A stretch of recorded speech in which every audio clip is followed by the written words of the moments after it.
fatto un secondo quarto orribile, quando improvvisamente da essere una squadra che gioca con fluidità abbiamo fatto 4 punti in un quarto su tutti i liberi con 0 su 3 sul tiro,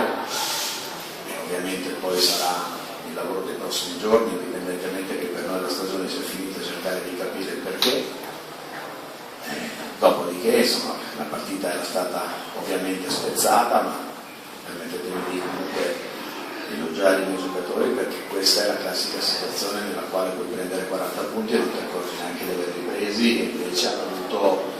la volontà e la capacità di continuare a giocare, di tenere una partita che fosse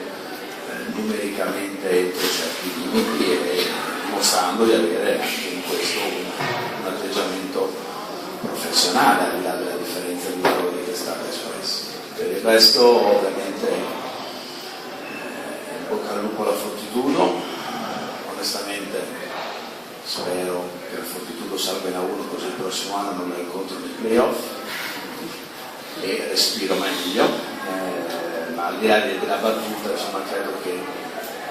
la squadra di Matteo abbia tutti i requisiti per arrivare a lottare per questa cosa che non bisogna dire se non dicono le porte sfortuna, ma insomma credo abbia tutte le carte in regola per provarci, e se ci riuscirà tirerò un bel sospiro di sollievo, al di là della gioia di essere stato eliminato da chi vince, ma se ci riuscirà avrò la certezza che l'anno prossimo potrò guardare i playoff con maggiore ottimismo.